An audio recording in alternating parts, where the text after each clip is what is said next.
You know that quiet, sinking feeling in your stomach when you realize you are living a reality you never actually wanted, yet you smile and fiercely defend it anyway.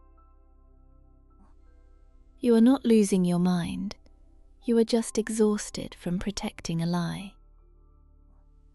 If you want to finally understand why you fight so hard against your own truth, I invite you to subscribe to the Psyche Unfolding, where we untangle the hidden knots of the mind together.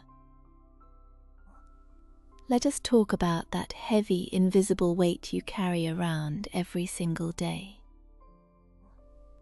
You feel it when you look in the mirror in the early morning, right before you put on your mask for the world. It is a subtle ache, a quiet friction somewhere deep in your chest. It happens when your actions run in the exact opposite direction of your soul. You stay in a room where the air has gone cold, in a situation that drains the life from your veins, and instead of walking out the door, you sit down and convince yourself that you actually love the freezing temperature. I have watched countless people do this, and I have done it myself. We build elaborate, towering castles of excuses just to avoid facing the terrifying truth that we made a mistake. Think of your mind as a perfectly arranged, beautifully decorated room. Everything has its place. Every belief you hold about yourself is a piece of furniture in that room.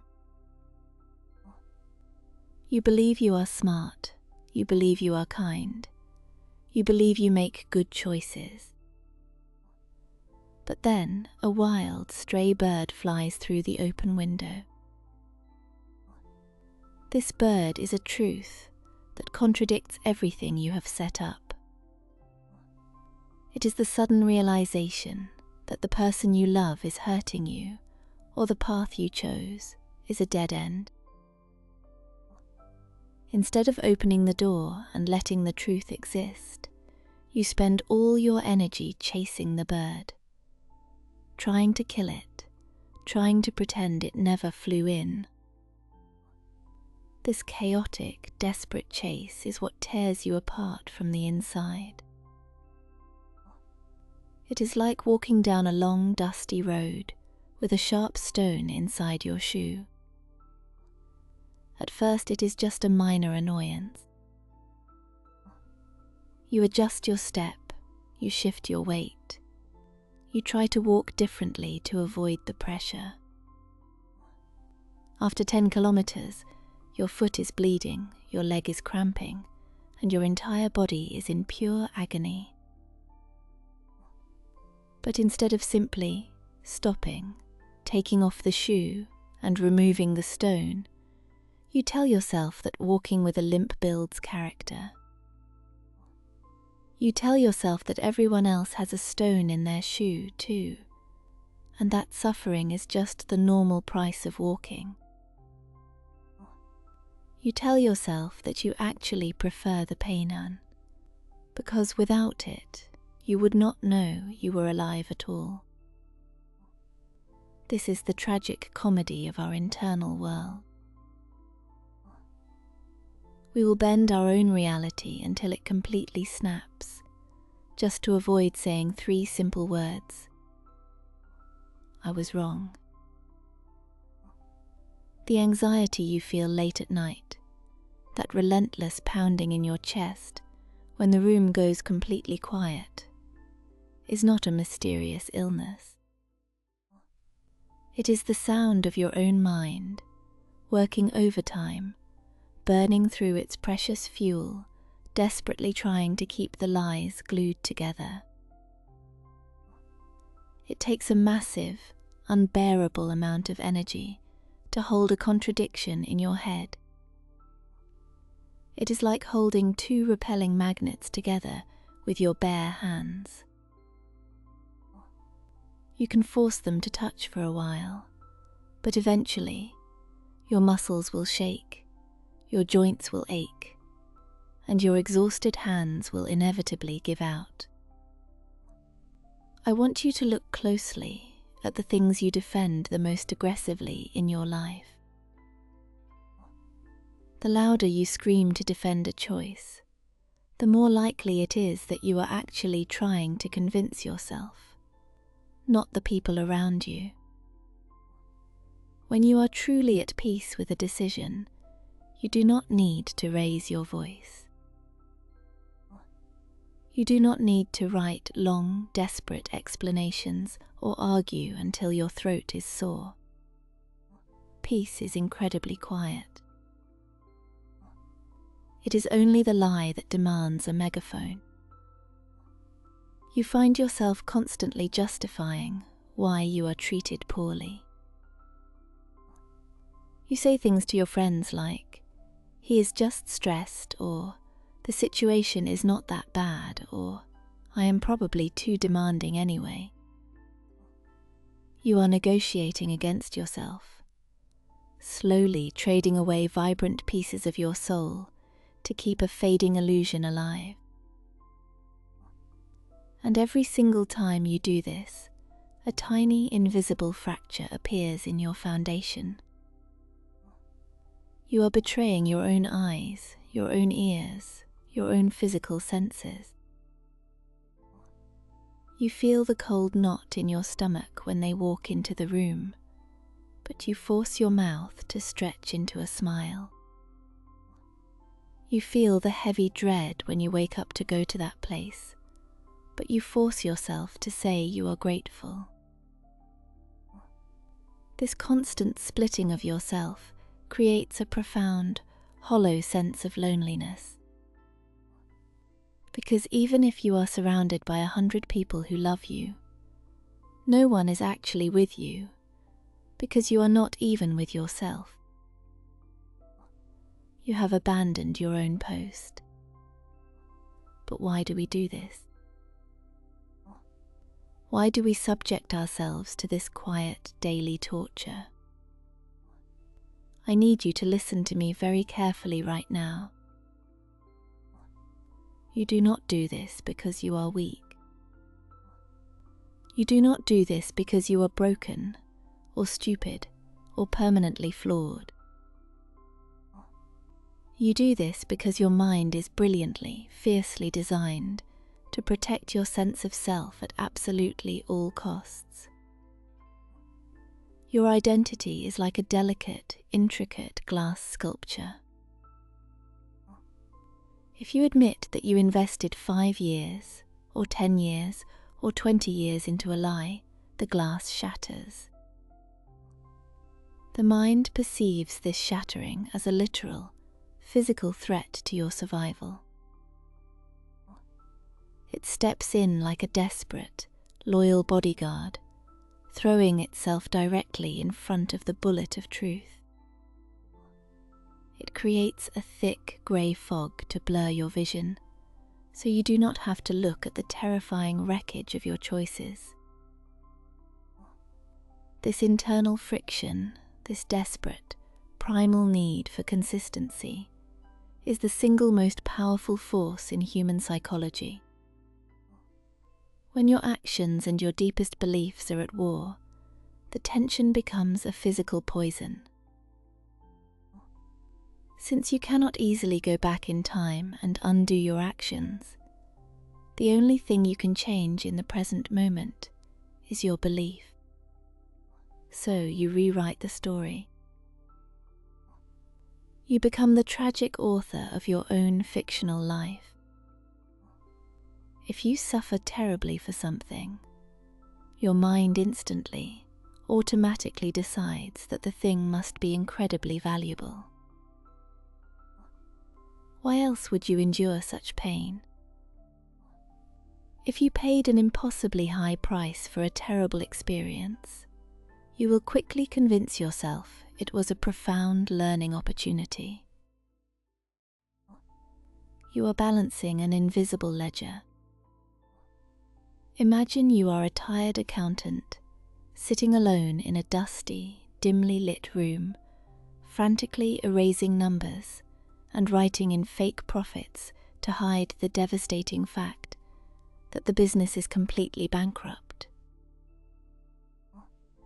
You see, the human animal is utterly terrified of a void. We are terrified of waking up and realizing that we wasted our precious time. Time is the one single resource we can never, ever get back. No matter how rich or powerful you become, you cannot buy back a single hour. The thought that you poured 1,000 days of your life into an empty, bottomless hole is a grief so profound, so sharp, that most people will choose a comfortable delusion over feeling it. So we stay. We stay in the burning house, and as the flames lick the walls around us, we sit in the center of the room and compliment the warmth of the fire. But here is the exact turning point. Here is the quiet secret that shifts the entire universe. The fog only has power over you as long as you refuse to name it. The moment you stand still, look directly at the loyal bodyguard and say, "I see what you are doing, and I do not need you to protect me anymore," the entire dynamic collapses. You have to realize that the pain of the truth is piercing and sharp, exactly like a needle, but it is wonderfully brief. It pierces your skin, it draws a single drop of blood, and then the procedure is over.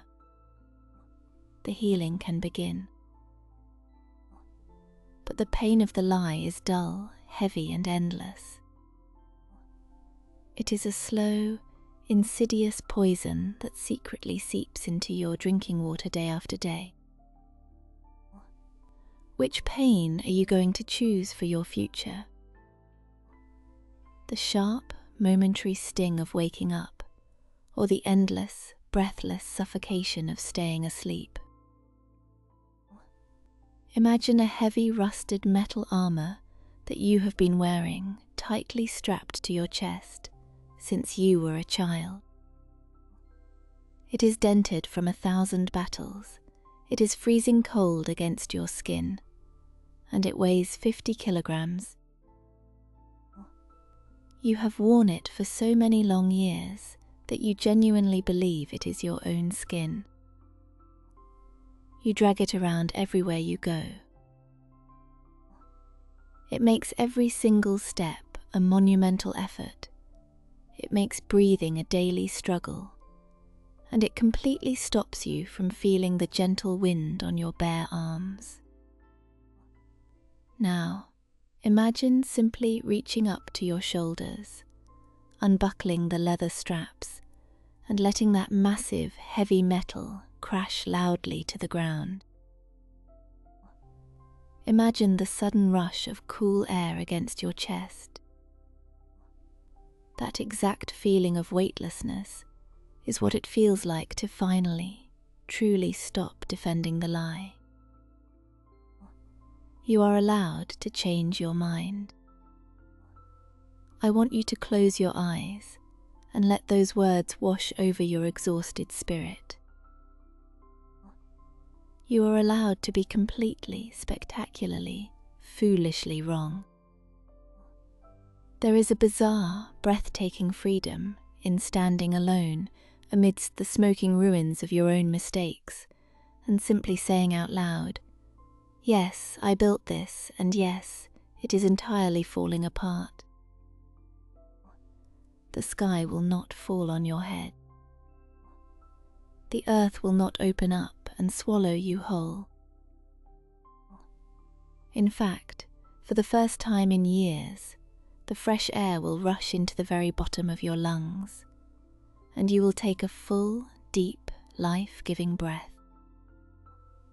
The deep exhaustion that has been living inside your bones for months will start to melt away like winter snow.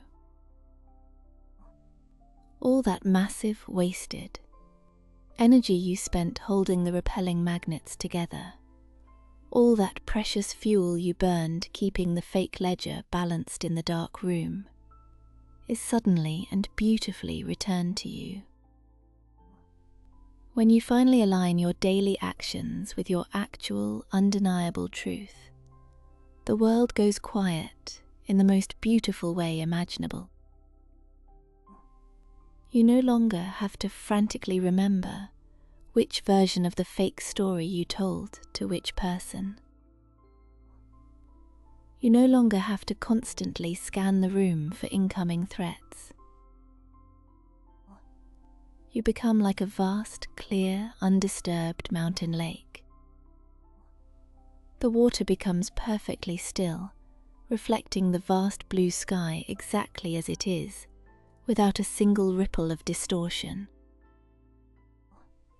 You can finally look at a terrible situation and simply call it a terrible situation. You can look at a foolish mistake and gently call it a foolish mistake. There is no more twisting of reality, no more desperate bending of facts, no more exhausting mental gymnastics. You step completely out of the cold shadows and walk directly into the warm, healing sunlight. This process of dropping the armor and unfolding your true self is exactly what we explore here, step by honest step, in this safe space. If you feel that heavy burden, loosening even a fraction of a millimeter tonight, if you want to gently continue this journey toward lightness, clarity, and peace, please subscribe to the Psyche Unfolding. Let us walk this beautiful, honest path together. You absolutely do not have to carry the crushing weight of your past choices into your bright future. You can simply leave the heavy, stone-filled backpack by the side of the dirt road and gracefully walk away. Turn around for one last moment and look at the long, winding path behind you. Acknowledge the thousands of miles you walked in the wrong direction. Nod your head with deep compassion to the younger person you used to be, the one who genuinely thought those painful choices were necessary for survival. Forgive them completely. They were just trying to stay safe. They were doing the absolute best they could with the broken, rusty tools they had in their hands at the time. But you are here now. You are standing in this vibrant present moment, and you are the one holding the pen. You can start writing a completely new, beautifully honest chapter today. The truth is never your enemy.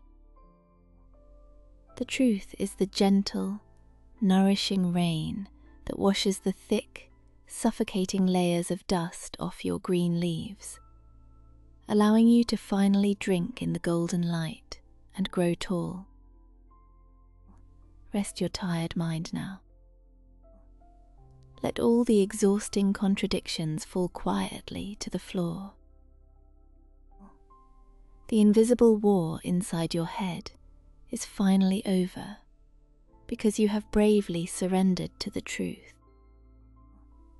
And in that quiet, beautiful surrender, you have found your absolute, unbreakable freedom.